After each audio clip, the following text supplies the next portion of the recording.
नमो अरहन्ताणं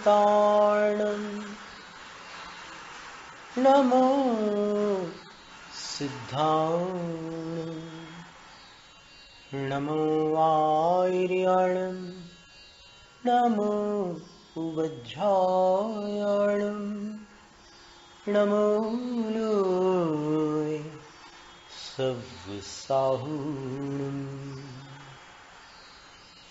ईसो पंचनमो यारो सव्व पापपणासनो मंगलाणं च सव्वेसिं अधमं हवै मंगलम् चत्तारि मंगलम् अरहन्त मंगलम सिद्ध मंगलम साहु मंगलम केवली पण्णत्तो धम्मो मंगलम चत्तारि लोगुत्तमा अरहन्त लोगुत्तमा सिद्ध लोगुत्तमा साहुलोगुत्तमा केवली पण्णत्तो धम्मो लोगुत्तमा चत्तारि शरणं पव्वज्जामि अरहन्त शरणं पव्वज्जामि सिद्ध शरणं पव्वज्जामि साहु शरणं पव्वज्जामि केवली पण्णत्तो धम्मो शरणं पव्वज्जामि क्षणभंगुर जीवन की कलिका कल प्रातः काल खिली न खिली मलयाचल की शुचि शीतल वायु सुगंध समेत मिली न मिली कलिकाल कुठार लिए फिरता कलिकाल कुठार लिए फिरता तन नम्र से चोट झिली न झिली भजले अरिहंत अरी रसना फिर अंत समय में हिली न हिली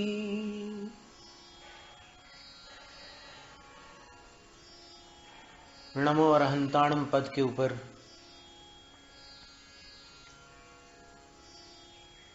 विवेचन चल रहा था।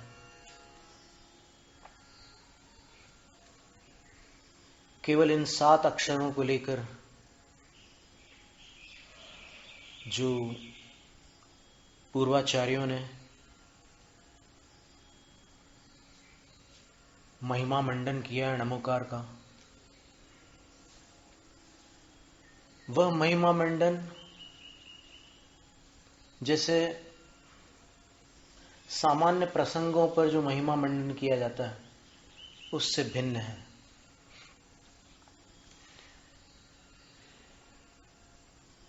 ज्ञानार्णव ग्रंथ में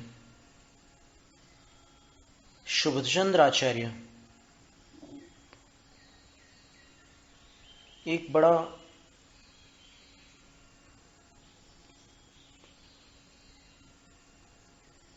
महत्वपूर्ण और सुंदर श्लोक लिखते हैं,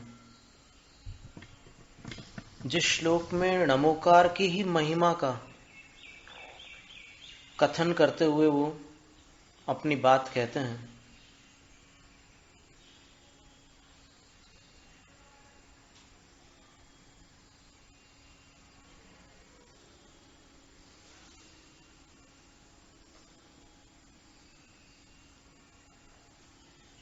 सुनकर थोड़ा सा अजीब भी लगेगा, कुछ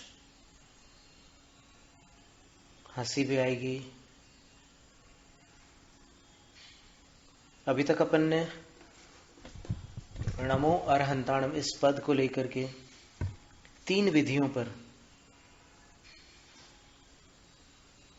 अपना ध्यान डाला था। उन 3 विधियों में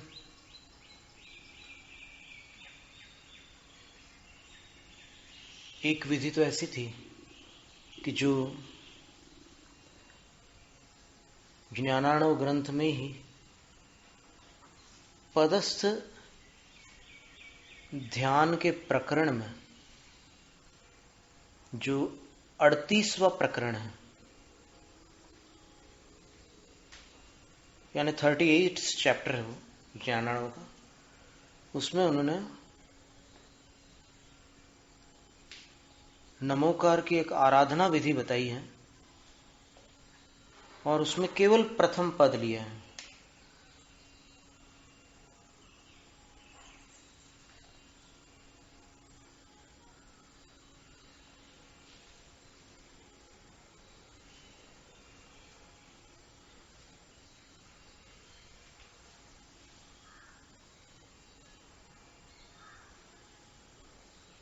और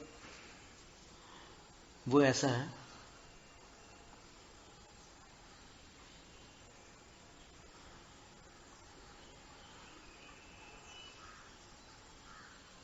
स्फुरद्विमलचन्द्राभे दलाष्टक विभूषिते कंजे तत्कर्णिकासीनं मंत्रम सप्ताक्षरं स्मरेत्। एक कमल की कल्पना करें जो चंद्रमा जैसा श्वेत है। श्वेत कमल भी आते हैं और यहाँ पर निकटवर्ती सरोवर में श्वेत कमल भी है, गुलाबी कमल भी है। तो श्वेत कमल को कैरव कहते हैं।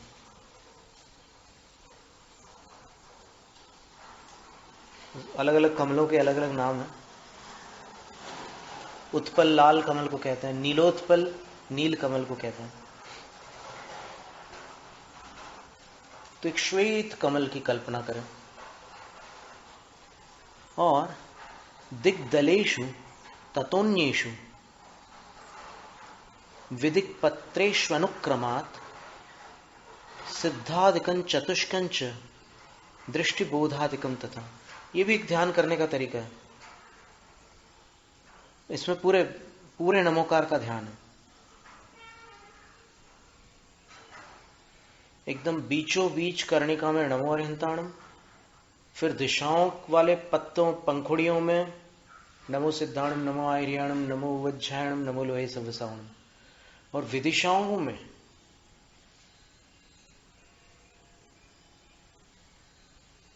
सम्यक दर्शन, सम्यक ज्ञान, सम्यक चारित्र और सम्यक तप।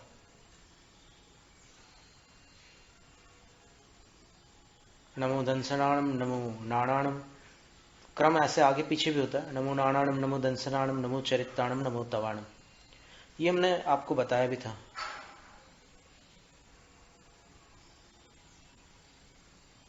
और ये श्लोक जो हम आपको बताना चाह रहे हैं वो ये था। 2 श्लोक है। प्रथम श्लोक में तो लिखा है श्रियमात्यंतिकीं प्राप्ता योगिनो येत्र केचन अमुमेव महामंत्रं ते समाराध्य केवलम।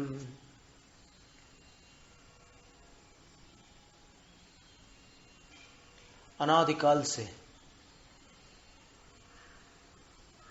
वर्तमान पर्यंत, अद्य यावत, आज तक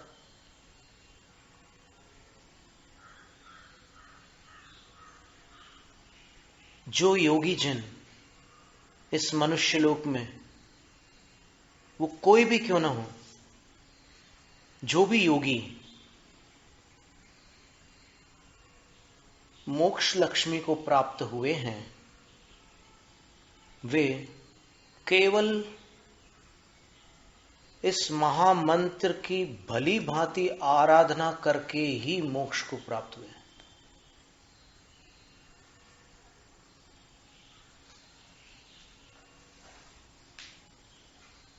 और इसके उपरांत जो श्लोक है वो बहुत ही मजेदार है।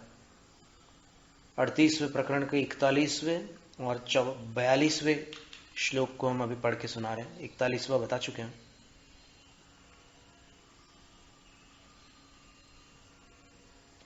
प्रभावमस्य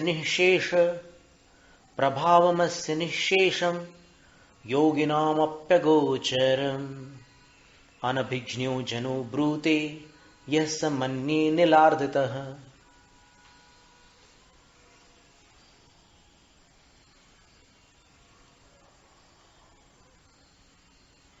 नमोकार का संपूर्ण प्रभाव बड़े बड़े योगियों का भी विषय नहीं है, अर्थात जो हमेशा ध्यान में लीन रहने वाले, मेरु पर्वत की तलहटी में विराजमान महातपस्वी योगी जन आज भी वहां तपस्या कर रहे हो। वहां के वनों में, वहां के उपवनों में, वहां के कुंजों में, वहां के सरस तटों में जो तपस्या में लीन है, ऐसे बड़े बड़े योगियों की भी, उनका भी नमोकार का संपूर्ण प्रभाव उनका भी विषय नहीं है, वो भी नहीं जानते। तो फिर आचार्य कहते हैं कि यहां इस पंचम काल में मनुष्यों के पास ज्ञान है ही कितना। मन्ये, मैं समझता हूं कि यदि आज का कोई मनुष्य जो यह अनभिज्ञ जन अस्य नमोकारस्य निःशेषम प्रभावम ब्रूते, जो इस नमोकार मंत्र के संपूर्ण प्रभाव को बताना चाहता है, स अनिलार्दित मन्ये, मैं समझता हूं उसको वात की भयंकर पीड़ा हो गई है, यानी उसके शरीर में कोई ऐसा प्रकोप हो गया है कि वो उस बीमारी में बड़बड़ा रहा है। यह अभिप्राय है आचार्य महाराज का। अभिप्राय यह है कि नमोकार की महिमा को कोई बता नहीं सकता, नमोकार के प्रभाव का वर्णन कोई कर नहीं सकता। वो वस्तुतः उसका जो पूर्ण प्रभाव है वो केवल ज्ञान गम्य है। इतना अद्भुत मंत्र है।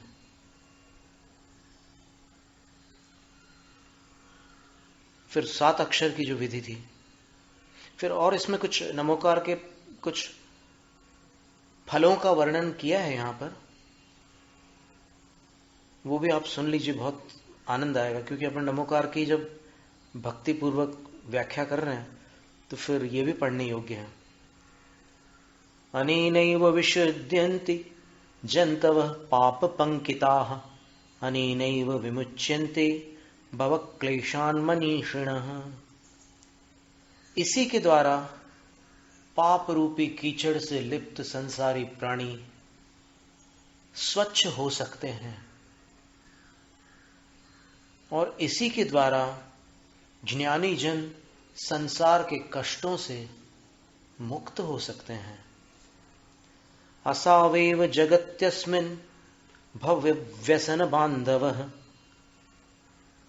अमुम विहाय सत्वानां नान्यः कश्चित् कृपापरः। क्या सुंदर बात लिखी है। इस जगत में भव्य जीवों को संकट के समय एक यही मंत्र है जो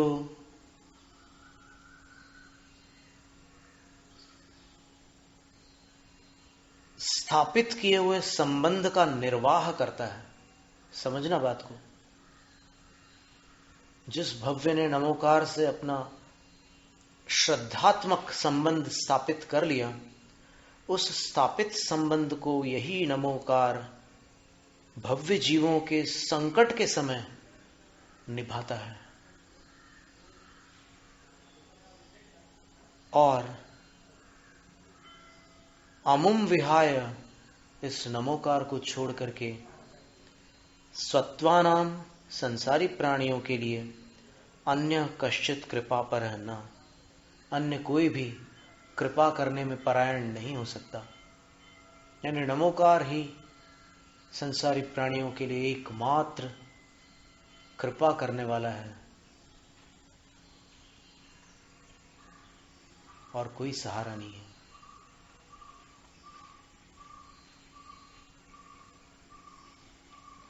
एतद्व्यसन पाताले भ्रमत् संसार सागरे अनेनैव जगत् सर्व मुद्रित्य विधृतं शिवे।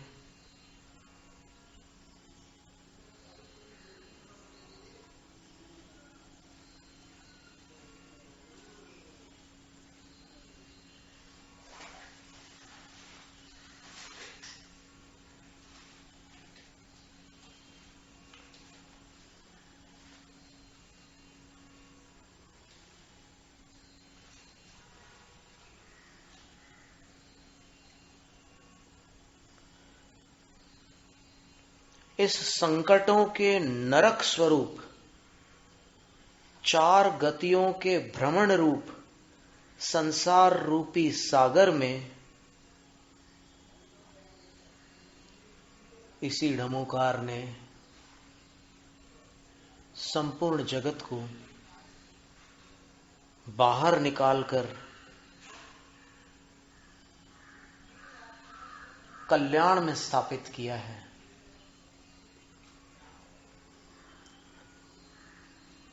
कृत्वा पाप सहस्राणि हत्वा जंतु शतानि च अमुं मंत्रं समाराध्य तिर्यंचोपि दिवंगताः।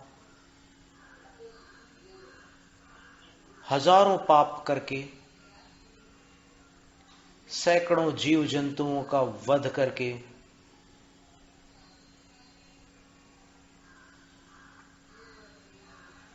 मरण काल में इसी मंत्र की भली भांति आराधना करके सिंह आदिक क्रूर तिर्यंच भी देव गति को प्राप्त हो चुके हैं। महावीर स्वामी का ही साक्षात उदाहरण है।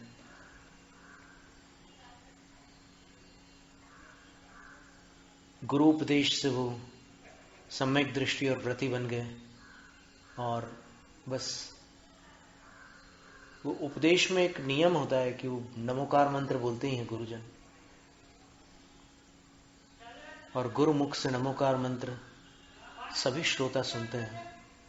तो सिंह के लिए तो विशेष रूप से श्रीधर केवली के चरण मूल से दो ऋषि चारण रिद्धिधारी अवधि ज्ञानी मुनिराज संबोधन के लिए आए थे, और जब उस सिंह को संबोधन दिया था तब उसकी आंखों से आंसू निकल गए थे और मिथ्यात्व गल करके पृथक हो गया था। हृदय में सम्यक का स्थान उत्पन्न हो गया था और फिर बस इसकी आराधना से ही वो तिर्यंच भी, कई तिर्यंचों के उदाहरण आते हैं। हिंसा करने वाले तिर्यंच भी देव गति को प्राप्त हो गए।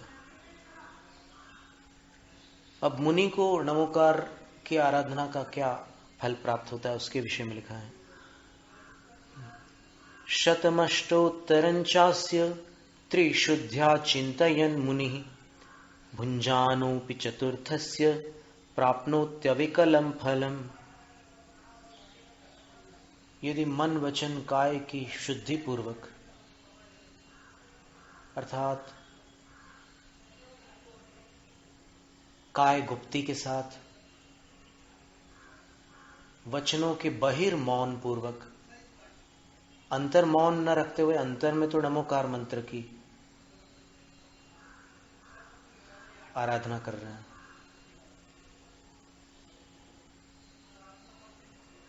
और मन में आर्त रौद्र ध्यान न करते हुए, वैसे रौद्र ध्यान तो मुनि की भावलिंग वाली अवस्था में नहीं होता, यानी छठे गुण स्थान से रौद्र ध्यान समाप्त हो जाता, पंचम तक हो सकता है।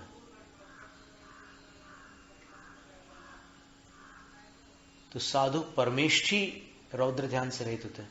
तो कोई भी जो आर्त ध्यान भी दुर्ध्यान है ना, उससे रहित होकर, यानी मन वचन काय से निर्मल होकर जो साधु 108 बार नमोकार मंत्र को ध्याते हैं। अब ध्याते हैं का अभिप्राय यह है, वो कंज ध्यान कहलाता है, षट कमल ध्यान, 6 कमल बना करके नमोकार का ध्यान किया जाता है। शीर्ष कमल, भाल कमल, मुख कमल, कंठ कमल, हृदय कमल, नाभि कमल, ऐसे 6 कमल बना करके नमोकार का ध्यान किया जाता है। तो जो साधु 108 बार नमोकार का ध्यान करते हैं, पहले ऊपर वाले कमल में 9 बार नमोकार मंत्र, फिर भाल कमल में 9 बार नमोकार मंत्र, मुख कमल, कंठ कमल, हृदय कमल और नाभि कमल, 6 कमलों में 9 बार नमोकार मंत्र का ध्यान करेंगे। और उसमें बीच में एक कर्णिका होगी और 8 पंखड़ी होंगी। तो कर्णिका का 1 और फिर 8 उसमें जोड़ देंगे तो 9। तो ये 54 बार नमोकार मंत्र होगा।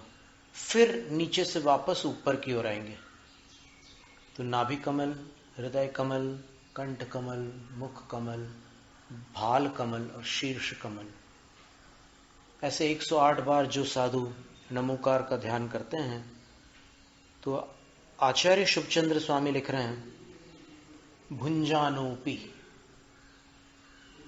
उस दिन उन्होंने उपवास न भी किया हो, भोजन किया हो, तो भोजन करते हुए भी चतुर्थस्य अविकलम फलम प्राप्नोति,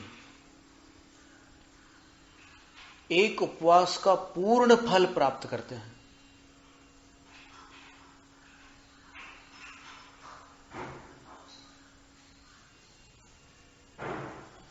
तो इसी ग्रंथ में वो ओंकार को जोड़ करके जो 7 अक्षर थे, नमो अरहंताण, उसमें प्रारंभ में ओम लगा करके एक ऐसी विधि दी हुई है कि उस विधि से नमोकार की आराधना करने पर 6 माह में एक घटना होती है, फिर 1 वर्ष में घटना होती है, फिर तीर्थंकर का मुखड़ा उन योगी को यहां भरत क्षेत्र से दिखने लग जाता है। वहां तीर्थंकर वहां विराजमान है, विदेह क्षेत्र में। पंचमेरु संबंधी जो 5 महाविदेह हैं, उसमें 5 मेरु की पूर्व दिशा में, प्रत्येक मेरु की पूर्व दिशा में 2-2 तीर्थंकर हैं। 16 विदेह हैं और उनमें 2 स्थानों पर तीर्थंकर हैं। और पश्चिम में भी इसी प्रकार 2 स्थानों पर 2-2 तीर्थंकर हैं। पश्चिम में भी 16 विदेहों में 2 तीर्थंकर हैं। तो इस प्रकार एक एक मेरु संबंधी जो महाविदेह हैं, उन महाविदेहों में, पूर्व विदेहों में 2-2 और पश्चिम विदेह में 2-2, ऐसी गणना करने पर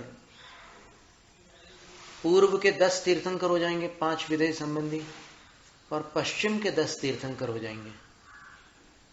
तो 10 और 10 20, ये 20 तीर्थंकर सर्वकाल विद्यमान है। अगर एक मोक्ष भी चले जाएं तो फिर उसी समय कोई अन्य तीर्थंकर प्रकृति के उदय को प्राप्त हो जाएंगे, केवल ज्ञान को प्राप्त हो जाएंगे। 13वें गुण स्थान में तीर्थंकर पद में विराजमान हो जाएंगे, समावसरण सहित हो जाएंगे। तो 20 से कम कभी भी तीर्थंकरों की संख्या हो नहीं सकती। और वैसे देखा जाए तो एक महाविदेह में 32 विदेह होते हैं। मेरु की पूर्व दिशा में 16, पश्चिम दिशा में 16। और यदि सारे विदेहों में तीर्थंकर होंगे तो पंचमेरु संबंधी 32 विदेहों की अगर अपन उनको गुणित करें, गणना करें, तो 160 विदेह हो जाते हैं। 5 महाविदेह में 160 विदेह क्षेत्र होते हैं और उन विदेह क्षेत्रों में 6 खंड होते हैं। और वही वैताड्य पर्वत वहां पर भी होते हैं, जैसे भरत क्षेत्र में विजयार्ध पर्वत है ना, वैसे ही वहां भी होते हैं। और 3 म्लेच्छ खंड और 1 आर्यखंड वहां भी होता है, जैसे यहां पर है। तो वहां के आर्यखंडों में तीर्थंकर होते हैं और वहीं उनका विहार होता है। चक्रवर्ती 6 खंड को जीतते हैं। अब केवल अपने यहां वर्तमान के 24 तीर्थंकरों में 3 ऐसे तीर्थंकर थे जो 6 खंड में घूम करके आए थे, क्योंकि वो चक्रवर्ती थे। तो चक्रवर्ती जो होते हैं वो षटखंड के विजेता होते हैं, 32,000 मुकुटबद्ध राजाओं को नम्रीभूत करने वाले। तो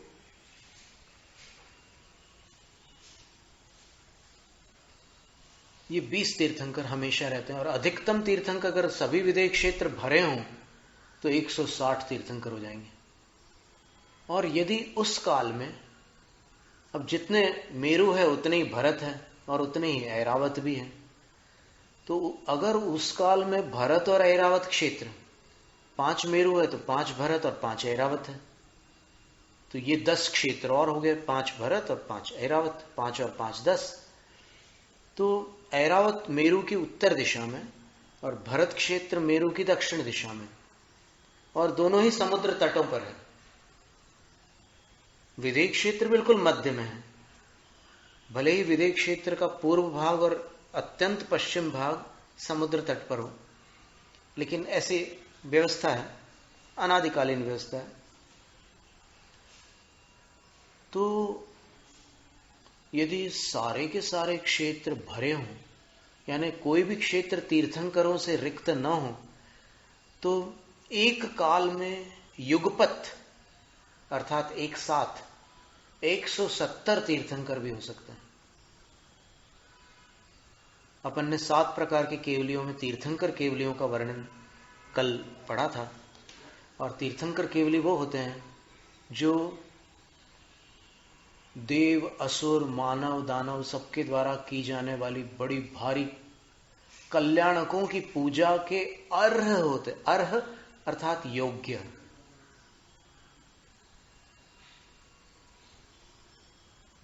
पंच कल्याणक के योग्य जो होते हैं वो अरहंत तीर्थंकर कहलाते हैं। लेकिन कुछ तीर्थंकर ऐसे होते हैं जिनके 5 कल्याणक नहीं होते, वो तीर्थंकर भरत और ऐरावत में नहीं जन्म लेते। विदेह क्षेत्र में कुछ ऐसे तीर्थंकर होते हैं जिनके 3 अथवा 2 कल्याणक होते हैं। 4 कल्याणक कभी नहीं होंगे किसी के, 1 कल्याणक कभी तीर्थंकर का नहीं होगा, कम से कम 2 कल्याणक होंगे, अधिक से अधिक 5 कल्याणक होंगे, और मध्य में 3 है। वो कैसे?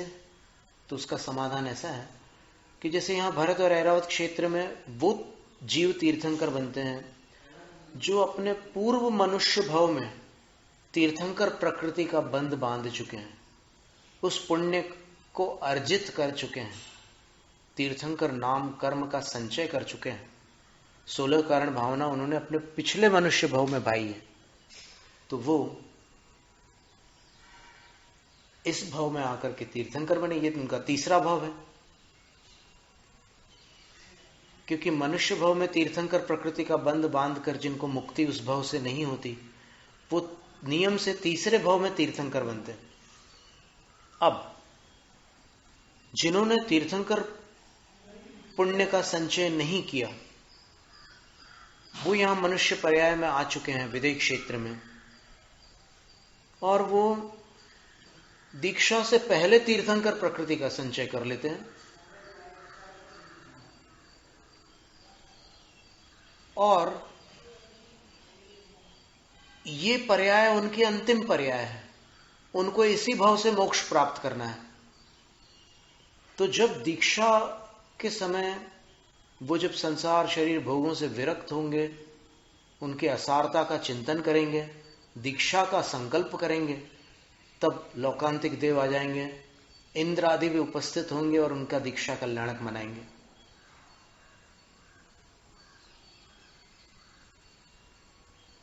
सर्वोत्कृष्ट महापुण्य है तीर्थंकर नामकर्म।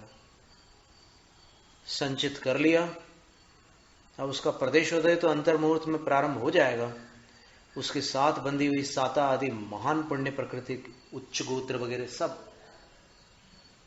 आत्मा के प्रदेशों में रहेंगी, और बस वो प्रभाव प्रारंभ हो जाता है, बस यही कह सकते हैं। और कुमुदचंद्र आचार्य महाराज ने तो यही कह दिया है कि भाई महान आत्माओं के विषय में अपन न बोले वही अच्छा है। वो है, उनका प्रभाव जो है वो वचनातीत है, बस इतना ही समझ लो, कोई उसका बखान नहीं कर सकता। तो उनका दीक्षा कल्याणक होगा, भव्य दीक्षा कल्याणक होगा। जैसा यहां पर तीर्थंकरों का होता है वैसे ही वहां पर उनका होगा। और यदि कोई ऐसे मानव हैं, वो क्षत्रियों के कुलों में ही होंगे, जो दीक्षा के बाद 16 कारण भावना पाते हैं, तीर्थंकर पुण्य का संचय करते हैं, तो फिर जब उनको केवल ज्ञान होगा तब वो कल्याणक मनाने के लिए चतुर्निकाय देव आदि सब उपस्थित हो जाएंगे और उनका केवल ज्ञान मनाया जाएगा। और अंत में मोक्ष कल्याणक तो मनाना ही है सबको, देवों को। तो इस तरह कम से कम 2 कल्याणक, जो दीक्षा के बाद तीर्थंकर पुण्य का संचय करेंगे उनके 2 कल्याणक होंगे, दीक्षा के पहले कर लेंगे तो फिर उनके 3 कल्याणक होंगे, और पूर्व भाव में अगर तीर्थंकर प्रकृति का संचय कर लिया तो 5 कल्याणक होंगे, गर्भ कल्याणक, जन्म कल्याणक, दीक्षा कल्याणक, ज्ञान कल्याणक और मोक्ष कल्याणक। तो नमो अरहंताणम, अगर अरहंताणम की छाया अपन अर्हद्भ्यः करते हैं, यानी ह के ऊपर अगर रेफ होती है संस्कृत में, तो फिर वो तीर्थंकर वाचक है। बस इतना स्मरण में रखना है अपने को। और इसकी आराधना की 3 विधियों पर अपन ने चर्चा की, 3 वृत्तांत अपन ने देखे। एक तो ज्ञानाणव में इसमें ओंकार को प्रणव बीज, ओंकार को प्रणव बीज कहते हैं, ह्रींकार को माया बीज कहते हैं, क्लीं को काम बीज कहते हैं। ऐसे विभिन्न प्रकार के बीजाक्षर होते हैं। मंत्र की जो संरचना होती है, मंत्र की जो आराधना होती है, उसमें बीजाक्षर, शरीर और अंत में पल्लव भी होता है। तो पल्लव में नमः भी होता है, स्वाहा भी होता है, वषट भी होता है, संवो षट आदि बहुत सारे पल्लव होते हैं। और इधर बीजाक्षर में ओम राम रीम रूम रौम रह, क्लीम श्रीम अर्हम, ये सारे बीजाक्षर की श्रेणी में आ जाते हैं। तो एक एक बीजाक्षर के भी ध्यान की विधियां बताई है शास्त्रों में, लेकिन यहां पर ओम नमो अरहंताणम, नमोकार के प्रथम पद के साथ प्रणव बीज को जोड़ करके ओम नमो अरहंताणम, प्रणव का अर्थ ओंकार है, उसको जोड़ करके फिर जो साधना की जाती है ज्ञानाणु में, उसका थोड़ा विस्तृत वर्णन है। तो ऐसे मुनिराज को 12 माह के उपरांत वो अखंड ध्यान की साधना करते रहे, तो उनको विदेह क्षेत्र के तीर्थंकर भगवंतों के मुख का दर्शन हो जाता है। और साक्षात दर्शन करने के लिए फिर अगर कोई और शक्तियां प्राप्त हो जाए उनको, अथवा कोई पूर्व भाव के परिचित अथवा वर्तमान भाव के प्रभावित देव उनको वहां ले जाएं, तो शक्य है। पर वो देव ऐसे हों जिनका अवधिक ज्ञान वहां तक जाता हो, क्योंकि देवों के अवधिक ज्ञान भी संख्यात अथवा असंख्यात योजन प्रमाण होते हैं। सबसे कम अवधि ज्ञान जो होता है देवों में, वो 25 योजन होता है। कम से कम 25 योजन का अवधि ज्ञान देवों के पास होता है। 1 योजन 13 किलोमीटर का है, तो 13 को 25 से गुणा कर दीजिए, तो उतने किलोमीटर का अवधि ज्ञान छोटे से छोटे देव के पास होता है।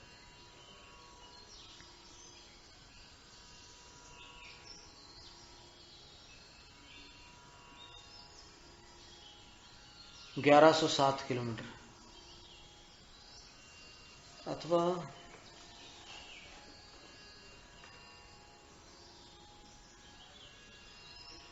अब योजन के परिमाण में भी अंतर बताते हैं। कुछ लोग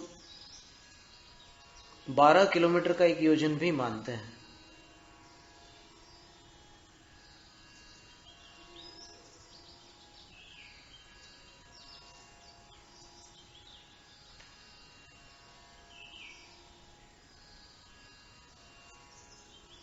तो अगर 13 किलोमीटर का एक योजन माना जाए तो 325 किलोमीटर तक का अवधिक ज्ञान छोटे से छोटे देव का होगा।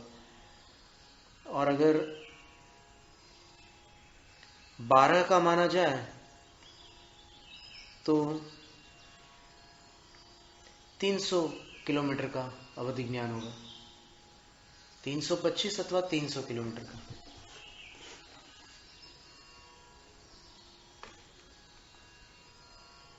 तो देवों के माध्यम से भी वहां जाया जा सकता है विदेह क्षेत्र।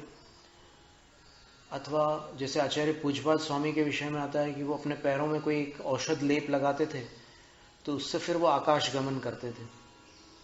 तो ऐसा भी वर्णन है। पर अभी काल जो है बहुत व्यतीत हो चुका है, न जाने कितना समय गुजर चुका है पंचम काल का। अभी तो क्या था कि सन 1973-74 का जो समय था, उस समय सब समाज के लोगों ने एक अवधि स्वीकार की कि महावीर भगवान 2500 साल पहले मोक्ष गए हैं। ऐसा उन्होंने सबने एक मत करके स्वीकार किया, दिगंबर श्वेतांबर सभी ने। पर जब अपन शास्त्रों में देखते हैं ना, तो शास्त्रों में गणित की अपेक्षा से देखने पर अथवा कालावधि की अपेक्षा से देखने पर अपने को 5 कालावधियां मिलती है।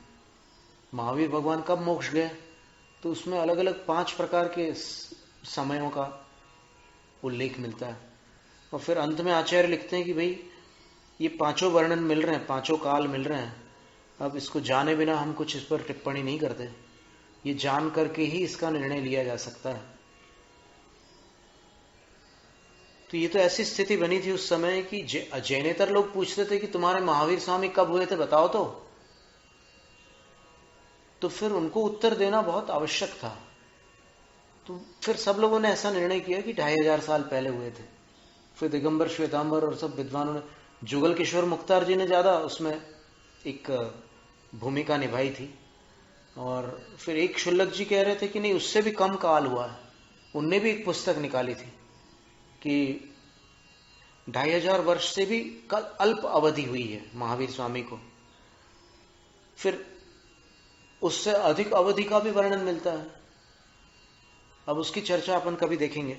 अभी नमोकार की अपन चर्चा कर रहे हैं तो इसमें अपन ये देख रहे हैं कि एक ऐसी साधना है ओम नमो अनंताणम की, जिससे तीर्थंकर के मुख का दर्शन हो जाता है। बहुत बड़ी बात है, मुख का दर्शन मिल जाए तो कम है क्या। अब यहां जीवन भर अपने को दर्शन नहीं मिल रहा है तो उसकी अपेक्षा से विचार करो कि जिनको मुख का दर्शन मिल रहा है वो कितने धन्य भाग्य साधु हैं। फिर दूसरी अपन ने एक घटना सुनी थी नमोकार की, वो सुभग गोपाल की, जो गुरु के मुख से, चारण रिद्धिधारी ऋषि के मुख से नमो और अंताणम सुन करके उनका भक्त हो गया। और फिर उसने जीवन भर हर काम नमो और अंताणम बोलकर ही किया।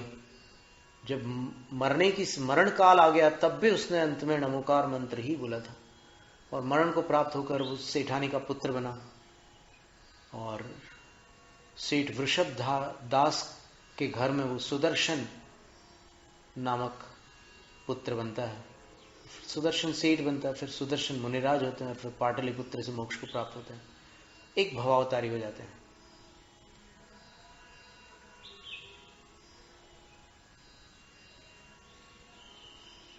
फिर नमोकार का एक तीसरा वृत्तांत अपन ने ही सुना था पहले पद के बारे में। वो ये था, अपन ने मूलाचार ग्रंथ में पढ़ा था कि बड़े बड़े श्रुत केवली और शक्ति संपन्न मनोबल से युक्त साधु भी तम्मी देसी आले, उस स्थान पर जहां संलेखना हो रही उनकी और उस समय पर जहां अंतिम सांसें चल रही है, द्वादशांग का चिंतन नहीं कर पाते। तो उस समय कौन सहारा होता है उनका? एकम्य विधिम्य पदे, एक पद में अथवा दूसरे पद में अपना ध्यान लगाते हैं। नमोकार भी पूरा नहीं कर पाते, वो काल ही नहीं उतना, सांस सीमित रह गई। अब एक नमोकार के लिए भी समय नहीं बचा, तब क्या करते हैं? तो बोले सत्तखर सज्जाणम अरहंताणम नमोत्ति भावेण जो कुणदि अनन्न मदि सो पावदि उत्तम ठाणम। जो केवल 7 अक्षरों का उत्तम ध्यान लगाते हैं, नमो अरहंताणम, और भावेण श्रद्धा के साथ और अनन्यमति होकर, उनकी बुद्धि कहीं भटकती नहीं, एकाग्र होकर के जो केवल 7 अक्षरों का ध्यान करते हैं। अभी अर्थ का ध्यान करने के लिए समय नहीं बचा, केवल अक्षर पर्याप्त है। वो अक्षर अपने आप में बहुत पवित्र है। उन 7 अक्षरों का ध्यान करने वाले साधु सो पावदी उत्तम ठाण, उत्तम स्थान को प्राप्त कर लेते हैं। कितनी बड़ी बात है।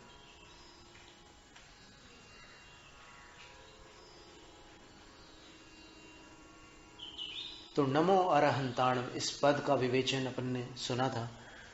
एक अर्थ तो उसमें तीर्थंकर भगवान निकल रहे थे, और दूसरा जो अर्थ निकला था अरहंताणम, तो उसमें हन धातु का प्रयोग है, हनन करना। और र का हनन करने वाले अरहंत कहलाते हैं। वो पहले वाले जो अरहंत थे वो क्या थे? वो कल्याणकों की पूजा के अर्ह, अर्ह का अर्थ योग्य, और अर्हणा का अर्थ पूजा भी होता है। पंच कल्याणकों से जो पूजित होते हैं उनको अरहंत कहते हैं, अथवा जो पंच कल्याणकों की पूजा के योग्य होते हैं वो अरहंत कहलाते हैं। तो अर्ह शब्द से योग्य अर्थ भी लेना, अर्हणा शब्द से पूजा अर्थ भी लेना। तो जो पंच कल्याणकों से पूजित होते हैं वो अरहंत, अथवा जो पंच कल्याणकों की पूजा के योग्य होते हैं वो अरहंत। तो वो दोनों तीर्थंकर ही हैं। पंच कल्याणक उत्कृष्ट की अपेक्षा, मध्यम की अपेक्षा 3 कल्याणक, और जगन्य की अपेक्षा 2 कल्याणक। लेकिन ये महाकल्याणक होते हैं, बहुत बड़े कल्याणक होते हैं। कल्याणक का अर्थ होता है उत्सव, बहुत बड़े भारी उत्सव होते हैं। और उत्सव का नाम कल्याणक क्यों रखा? क्योंकि उस उत्सव में अनेक मिथ्या दृष्टि सम्यक दृष्टि बन जाते हैं। तो मिथ्यात्व से सम्यक की प्राप्ति होना, महोत्सव हुआ कि नहीं, इसलिए उसको कल्याणक कहते हैं। और सम्यक से बढ़कर संसार में कोई दूसरा कल्याणकारी नहीं है, इसलिए कल्याणक है। अब ये कल्याणक वहां नंदीश्वर पर्व में भी, नंदीश्वर द्वीप में जाकर के देवलोग जो उत्सव करते हैं उसको भी कल्याणक कहा गया है। नंदीसर महाकल्याण पूज्यम करंती, आचार्य कुंदकुंद स्वामी ने लिखा ना नंदीश्वर भक्ति की अंचलिका में, कि वो चतुर्निकाय देव परिवार सहित नंदीश्वर महाकल्याणक की पूजा करते हैं, ऐसा लिखा है 52 जिनालयों की। और 5616 उन 52 जिनालयों में 108 गर्भालय होते हैं एक एक जिनालय में। और एक एक गर्भालय में ज्ञानमती माताजी ने, पूज्य गणनी माताजी ने त्रिलोकसार की टीका से पढ़ करके सुनाया था कि एक एक गर्भालय में एक एक जिन होते हैं, एक एक जिन बिंब होते हैं, एक एक चैत्य होता है। तो वैसी गणना करो तो 52 को 108 से गुणित करिए तो 52 इंटू 108, 5616, 5616 जिन बिंब होते हैं। उन सबका भव्य अभिषेक, भव्य पूजन वो करते रहते हैं सारे देव। और 6-6 घंटे तक एक दिशा के जिनालय, 13 जिन मंदिर है एक दिशा में, अंजन, दधिमुख, रतिकर, अंजनगिरी एक एक है, दधिमुख 4-4 है, और रतिकर 8-8 है प्रत्येक दिशा में। तो कुल मिलाकर के 13 अकृत्रिम चैत्यालय है। तो 6 घंटे में उन 13 जिनालयों की अभिषेक और पूजा संपन्न करते हैं, जयमाला भी करते हैं, नृत्य गान सब कुछ करते हैं 6 घंटे तक। और फिर 6 घंटे इधर, 6 घंटे उधर, 6 घंटे चारों दिशाओं में, ऐसे 13-13 जिन मंदिर हैं। तो चारों दिशाओं में 6-6 घंटे लगा देते हैं वो इंद्र आदि देव। अब आप सोचो कि कितने घंटे हुए, 24 घंटे हो गए। अब क्या करेंगे? तो वहां पर विश्राम गृह भी बने हुए हैं देवों के, तो फिर भी सौधर्म इंद्र तो विश्राम नहीं करता। वो फिर दूसरे दिन की वो पूरी विधि प्रारंभ कर देता है, तीसरे दिन की, चौथे दिन की, पांचवें दिन की, ऐसे 8 दिनों तक, 64 प्रहरों तक। 64 को 3 से गुणा कर दीजिए, 192 घंटों तक वो भक्ति करते हैं। इसीलिए सौधर्म इंद्र को भक्त शिरोमणि माना गया है। संपूर्ण जगत में सौधर्म इंद्र के बराबर भक्ति करने वाला, उस ठाठ के साथ, उस वैभव के साथ, उस रुचि के साथ, उस तन्मयता के साथ भक्ति करने वाला कोई अन्य नहीं है। और सौधर्म इंद्र पूर्व भव के एक महामुनि होते हैं। कोई गृहस्थ सौधर्म इंद्र नहीं बन सकता, कोई अत्यंत दुर्लभ महामुनिराज ही सौधर्म इंद्र बनते हैं और जीवन भर भगवान की भक्ति करते हैं। असंख्यात पंच कल्याणकों में वो अगुआ होते हैं, प्रधान होते हैं। इसीलिए जब यहां पर इंद्रोहम निज भूषण ऐसे करके जो काव्य पढ़कर अपने आप में इंद्र की स्थापना करते हैं, तो इंद्र के असंयम की स्थापना नहीं करते। व्रती लोग भी इंद्र बनते हैं। क्यों? वो भक्त शिरोमणि है, तो उसके गुणों की अपने में स्थापना करके फिर अपन भगवान का अभिषेक आदि करते हैं। इंद्र बने बिना अभिषेक नहीं किया जाता है। तो ये सारी बातें हैं जो नमो अरहंताणम में तीर्थंकरों का वर्णन था। तीर्थंकरों का अगर पृथक वर्णन करने चले जाएं तो फिर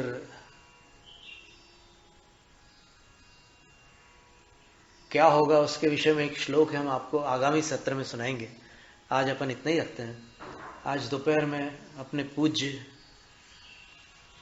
अपने आराध्य, यहाँ पर श्रवण बेलगोला में जो चतुर्मास रत थे, आचार्य गुलाब भूषण महाराज, गुलाब वाटिका में दिल्ली में उनकी दीक्षा हुई थी, तो फिर गुरु ने उनका नाम गुलाब भूषण रख दिया।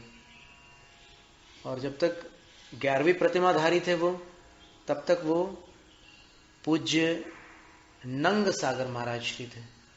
फिर मुनि अवस्था में वो गुलाब भूषण मुनि हो गए और फिर बाद में उनको आचार्य पद दिया गया। वो भी उन्होंने सरलता से स्वीकार नहीं किया, लेकिन फिर आचार्य महाराज ने उनको कड़क शब्दों में कहा कि मैंने आचार्य पद दिया है, क्यों नहीं स्वीकार कर रहा?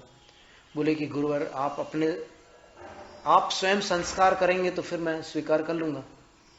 फिर उनने आचार्य पद स्वीकार किया। तो अभी अपन उनको आमंत्रित करते हैं। उनका एक आशीर्वाद यहाँ साक्षात जो प्रत्यक्ष अपने को मिलेगा, वो समझ लीजिए इस वर्ष का तो अंतिम आशीर्वाद ही होगा। नमोस्तु आचार्य श्री। एक मिनट, हम बुला कर ला, पहले यहाँ पर अपन अर्घ चढ़ा लेते हैं, फिर आचार्य श्री को बुलाते हैं।